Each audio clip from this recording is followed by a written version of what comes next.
Hello, my name's Pauline. I'm a 62-year-old woman. Yes, I know I'm a little too old to be able to write a story for the internet, but I have some nice people who have helped me write this at the retirement facility I'm staying at. That's right. I'm living in a luxurious retirement facility, and today I want to tell you all about how I got here. First, let me give you some background information. I got married when I was 23 years old to the love of my life. We tried for 2 years to have a child, and finally I got pregnant. It was a high-risk pregnancy because of some underlying conditions I had. So my husband and I knew that this would probably be the last child we'd have. I gave birth to my son, Peter, and my world felt complete. Peter was my husband's and my joy. There was nothing that we let him lack.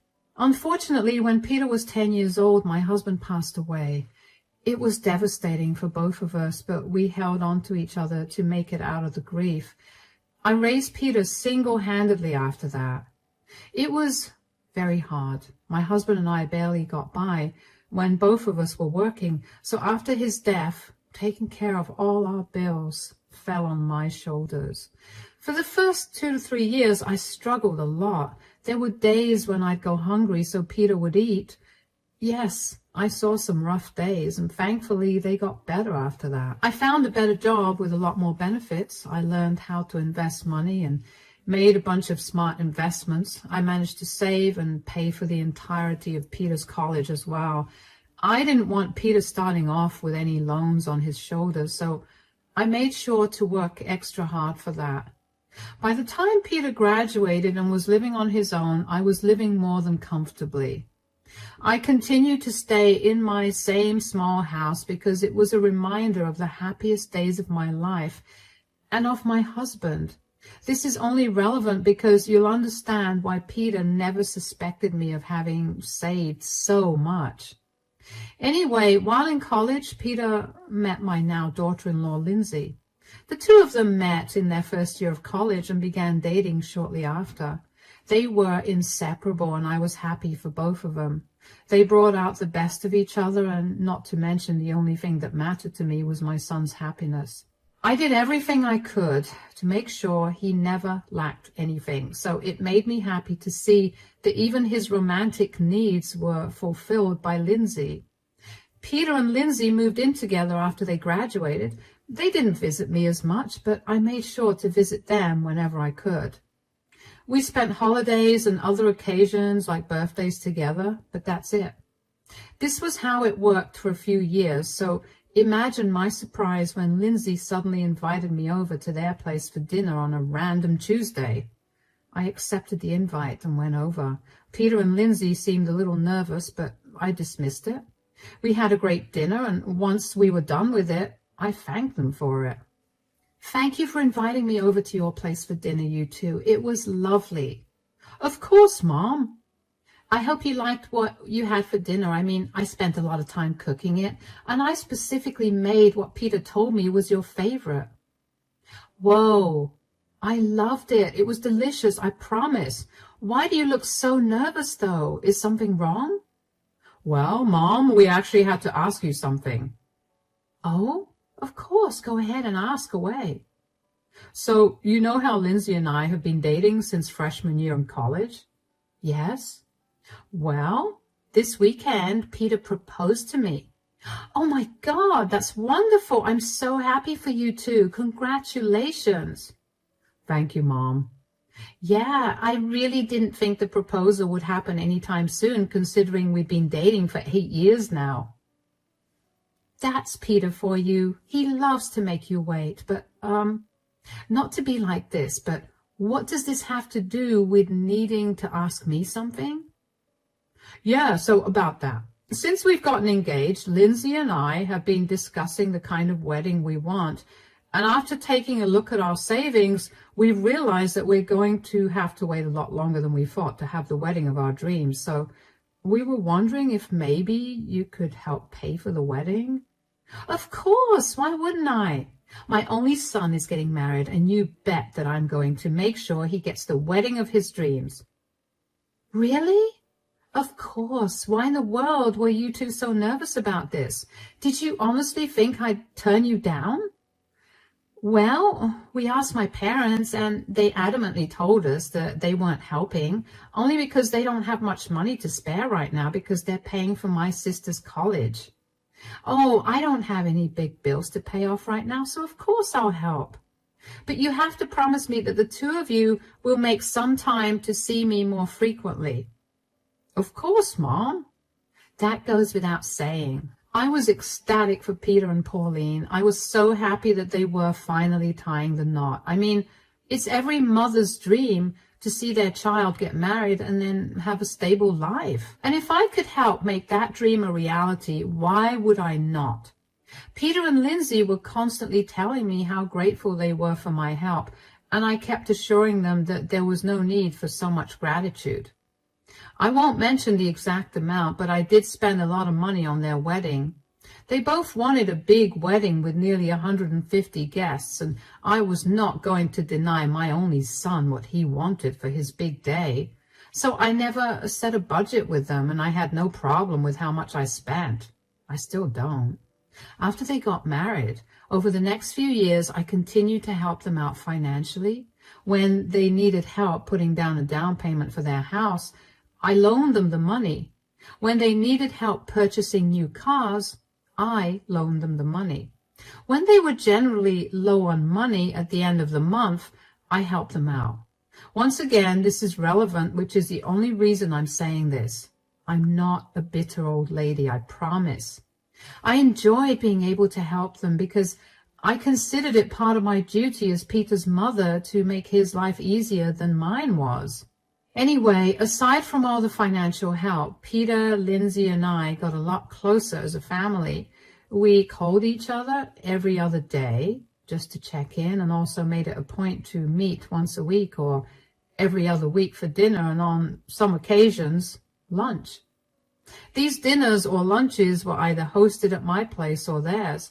I considered these meals quality time spent with them, and I always felt great by the end of it. The only reason I didn't feel so good every day was because I continued to work well past the age of 60. Now, I know that's old, but I've been working for so long and I know what being destitute feels like, so I was scared to stop working. But one day I happened to look at my retirement savings and realized I had way more than enough to live on. I decided it was time to retire then. Once I had retired, I decided to invite Peter and Laura to dinner at my place, and I prepared them a feast. The two of them looked surprised to see so much food. Peter asked me if there was something special about the dinner. So, what's this dinner all about, Mom? Well, I have some big news to share with you guys. Oh, I'm excited. What is it? Well, you know how I've been working so hard for so many years. I recently decided to stop. Stop? You mean you stopped working? Yes, I'm retiring. Are you sure that's a good idea? Of course. I've been working since I was 17, and I think now is the best time to stop. My son is well settled, and I have nothing to worry about. But what about your expenses? How are you going to manage the house without any income? I mean, I have my retirement money set aside, so I think that should tide me over. Are you sure that you've saved enough? I'm sure I do. Even if I don't, you two would be able to help me out, right? We don't want to sound rude or anything, but Lindsay and I aren't exactly in the position to help you out if you need it. Why wouldn't you be able to help me out? You two are earning well, and you have an extra bedroom. Sure, but we have enough to support the both of us, not a third person. Look, if it comes to it, I'll apply for government aid or something. I don't think this is something you two should be worried about. You're my mother. Of course I'm worried about you. I'm over 60, Peter. Did you expect me to keep working my entire life? I don't have it in me to keep working anymore. Yeah, but maybe you could work part-time. At least that way you're bringing in some income. I have decided to retire, and that's it. I don't want any more suggestions about what I could do. I love that the two of you are concerned for me, but I know that I've got my future under control from here. If you say so, Mom. Good. Now, shall we continue with dinner? I will admit that I was a little peeved by their questions. I never questioned any of their choices, no matter what it was about, so I didn't understand why they were so intrusive about my decision. I let it go for the duration of the dinner, but after they were gone, I couldn't help but feel upset. I had hoped that they'd be happy for me, but after I revealed the reason for the dinner, the atmosphere got tense and weird. I decided to just let it all go because I figured that I was just tired from cooking for so long. I thought I was probably reading too much between the lines. Over the next few days, I busied myself with some household chores that I had ignored for way too long. I thoroughly cleaned the entire house and got rid of years' worth of junk. I tended the garden and polished all the furniture. I was having a great time, especially because I got to finally do the things I'd been meaning to do for a long time. One day, I was in a particularly good mood, so I thought I'd pay Peter and Lindsay a visit. I hadn't gotten a phone call from them in a few days, and I'd been too busy and tired to call them as well. I knew they wouldn't have a problem with me just dropping by because they told me I could do it whenever I wanted to. I bought a good bottle of wine and made a casserole for our dinner, and when I got to their place, Peter opened the door. "Mom, what are you doing here?" "Oh, I was free and I thought I would surprise you guys with some wine and dinner." "You're not allowed here." "What do you mean?" "Let me spell it out for you. No income, no entry into this house." "Are you serious?" "Yes. Lindsay and I have been talking about this since we last met, and we realized that we didn't want someone who wasn't earning to come into our house." "But I'm your mother. Just because I don't earn money, it doesn't mean that my role as your mother is gone." "Sure, but because you're my mother, we realize that you might use that to mooch off of us." "Mooch? Are you kidding me right now? You do realize that I was the one who paid for everything you've ever wanted. Even the car you drive right now was bought by me. I have no reason to mooch off of you." "See, we were afraid that you were going to use all the things you gave me as a reason to mooch off of us, and we were right." "I'm literally bringing it up to tell you that I never intended on doing that. I don't care about money. You two were the ones that brought up my money. Believe me, I have more than enough money to live happily."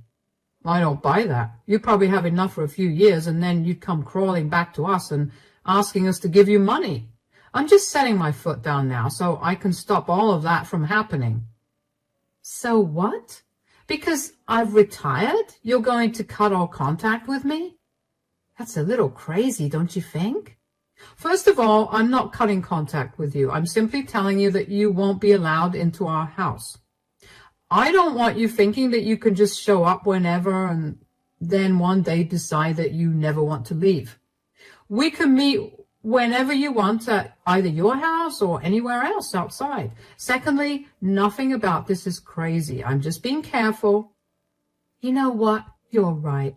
It's good that you're being careful. I'm glad that I've raised you to be that way, but clearly I went wrong somewhere because all you seem to see is money and not the fact that your aging mother is trying to spend time that she barely got to spend when you were growing up with you." "Don't be dramatic. I appreciate you wanting to spend time with me, but I just don't want that to happen at my house." "All right then, I'll get going." "Mom, I really hope that there are no hard feelings here." "Sweetie, you're my son. There will never be any hard feelings. This has only opened my eyes and made me realize that I've got some things to think about. Anyway, I don't want to bore you with that. I'll see you around." To say I was heartbroken was an understatement. I couldn't believe that my son and daughter-in-law were capable of treating me so indifferently, all because I wasn't earning money. I couldn't even begin to understand why that mattered to them at all. Was that the reason they kept asking me intrusive questions at my retirement lunch? I vaguely remember driving home after that. I was in so much shock and I felt so sad that I felt numb. I didn't know what more to do or say to convince Peter and Lindsay that I was not there to take their money or live off of them. I think I pretty much wallowed in that sadness for a good day, and then the sadness turned into anger. The more I thought about it, the more I knew that there was no reason for both of them to treat me this way. I decided in my fit of anger that if they truly believed that I was trying to mooch off of them, then I'd show them just how much money I had. The first thing I did was get in touch with my friends who I knew would be able to help me put my plan into action. I put my house up for sale, and given that it had been a long time since my husband bought the house, the value of the house appreciated a lot, so I made a killing selling it. Then I did some research and found this beautiful retirement housing facility. I went there to check it out, and let me tell you, I fell in love with it. It was luxurious, and I just knew that I had to spend the rest of my days there. Upon inquiring about the price for it, I was told that it was $1 million, which I had. So I pretty much registered myself there immediately. I still had a good amount of money left, so I decided to get in touch with my lawyer. I had written down a will many years ago, a little while after my husband passed away, because I wanted to be prepared in case I also passed away as suddenly as my husband did. In my original will, I had willed everything to Peter, but I knew that I had changes to make. I was not leaving anything to him, not only because I was very peeved by his treatment of me based on money, but also because I knew that by the end of my life, after everything I've spent, there wouldn't be much to give him. I knew that even if I had some money left over, I was going to donate it. All of this had taken almost 2 weeks. In that time, I did not contact Peter or Lindsay at all. I didn't feel like talking to them, and running around filing paperwork and then moving into the facility was exhausting. Eventually, though, a day after I moved into the facility, Lindsay called me. "Hello, Pauline, how are you?" "I'm good. How are you?" "I'm doing good, too. I just wanted to make sure that things were all right between us." "Of course it is. Why are you asking?" "Well, you didn't call or text us for the last 2 weeks, and we were beginning to worry." "Ah, yes, sorry. I was busy with things." "Busy? What have you been up to?" "I figured it was time for me to leave my house." "What? What do you mean?" "You guys made it pretty clear that you didn't want me around, and you were right. What was I going to do in my house? Might as well move someplace else, so that's what I did." "We didn't mean that we didn't want you to be around us."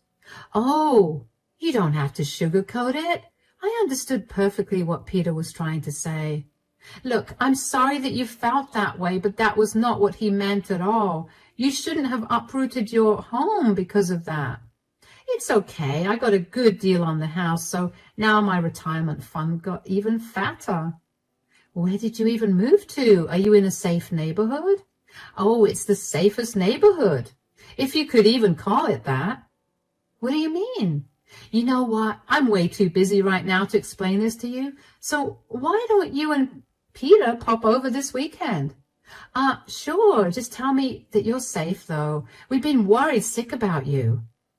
"I promise you that I'm more than safe. I found a lovely place to settle into, and I would love for you two to visit me. You don't have to worry about me at all anyway. I've gotten pretty good at taking care of myself." "Okay, well, that's nice to hear. So this weekend then?" "Yes, just call me before you leave, and I'll send you the address. It's only half an hour from your place." "All right, then. We'll see you there this weekend. Take care." "You too." It took everything in me to not be curt with Lindsay. The way she didn't seem apologetic at all made me want to be rude to her, but I bit my tongue back and was nice instead. I was also really upset that Peter didn't call me, but I didn't bring that up either. I knew that I didn't have to be mean, because once they saw where I lived now, they'd be shocked. And when they'd find out that they were not getting even a penny from me, my revenge would be complete. The weekend was 2 days away, so I spent that time familiarizing myself with the facility. I also spent a lot of my time relaxing, because it had truly been a long time since I did that. When Saturday rolled around, Lindsay called me to tell me that they were ready to leave. I sent them the address and then turned my phone off, because I didn't want to answer any of their questions when they realized where they'd be driving. If they wanted answers, they'd have to come to me. And they did. When Peter reached the facility, he was led to me. He didn't even greet me properly because he looked at me like I'd grown a second head. Mom! Welcome. How are you guys? I hope you didn't have any trouble finding this place. What is this place? This is a retirement facility. I'm sure you read the signs outside. Yes, but why did you move here? And how? This place looks really expensive.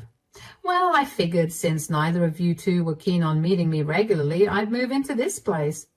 Oh, come on. I told you not to make a big deal about this. I looked into this and it costs at least $1 million to get into this facility. How did you have any of that money? I told you two that I was more than comfortable with my retirement. I made a lot of smart investments over my life and I saved a lot. Not to mention, I got a great deal when I sold the house. When you work 45 years, saving up $1 million is not that hard. You had $1 million and you spent it on this? All to prove a point to us? Don't you think you could have spent that on something better? This is a waste of all your money. What would you rather I spend my money on? You made it clear that I was not allowed into your home because I wasn't earning money.